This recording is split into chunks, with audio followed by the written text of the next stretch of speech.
Molana Jalal ad-Din Muhammad Baqi, known among Iranians by titles such as Kodavandigar, Molavi, and Molana, and among Westerners as Rumi, is one of the greatest mystics and Persian-speaking poets in history, who lived in the 7th century AH. Two of his greatest masterpieces are the book Masnavi-i Ma'navi and the Divan-i Tabrizi. His father, Bahaddin Walid, known as Sultan of Scholars, was one of the great scholars of his time and had many disciples in Balkh. Although later Rumi studied under other teachers besides his father, his initial upbringing and introduction to jurisprudential and creedal matters were under the guidance of this distinguished father. Rumi left Balkh during his youth and after short stays in several cities, settled in Lorinda modern-day Kerman. During this time, at the age of 17 or 18, he married Gauhar Khatan. In this same city, Molana's two sons, Bahaddin and Aladdin, were also born and opened their eyes to the world. After the death of the Sultan of Scholars, the disciples of this great Sufi expected Rumi, who was 24 years old, to fill his father's place and sit on the pulpit of preaching and issuing fatwas, and so it happened. Some time later, Burhanuddin Mohakik Tirmizi, who was one of the disciples of the Sultan of Scholars in Balkh, went to the young Jalaluddin and took him under his guidance and training. At the advice of Tirmizi, Molana Jalaluddin Muhammad Baqi turned to spiritual practices and embarked on purifying his soul. However, this purification did not happen until Shams Tabrizi arrived and caused a revolution in the soul of the young Molana. In the early hours of Saturday, 26 Jamada al-Ul 642 AH, Shams Tabrizi arrived in Konya, the residence of Molana Jalaluddin Muhammad Baqi.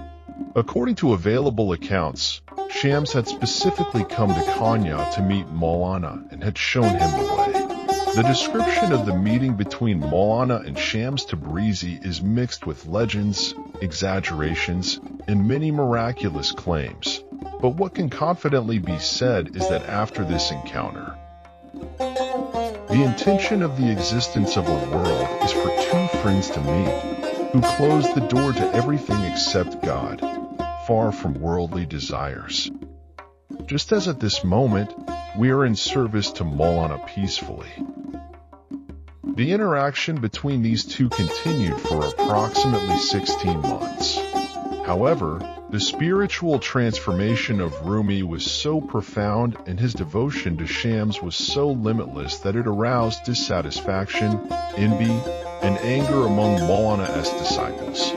They saw Shams as an unworthy outsider who had led Jalal ad-Din Muhammad, the successor of the Sultan of Scholars, astray and gained control over him.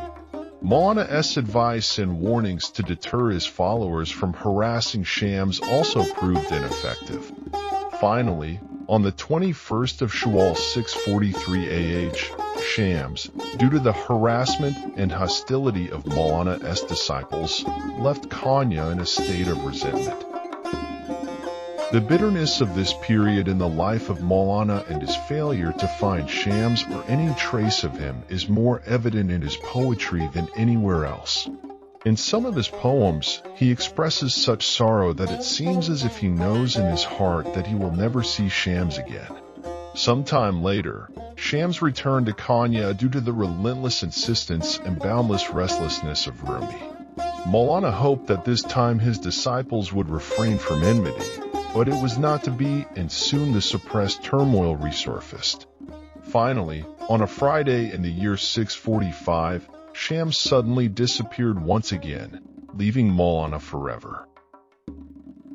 After a long period of unawareness and restlessness, the news of the passing of Shams Tabrizi reached Molavi. Upon learning of this event, he completely abandoned his position as a professor. Initially, Salah al-Din Zarqub, Shams' disciple, took charge, and after his death, Husam al-Din Chalabi was entrusted with leading Molana's disciples. In fact, after Shams' passing, Molana's closest connections were indeed with these two individuals, Salah al-Din and Husam al-Din. So much so that some of Molana's poems were dedicated to Zarkub, and the Masnavi was also composed upon the encouragement and support of Husam al-Din Chalabi. Into 15 years of his life, Molana devoted himself to writing the Masnavi. His interaction with disciples was limited to attending gatherings related to the Masnavi.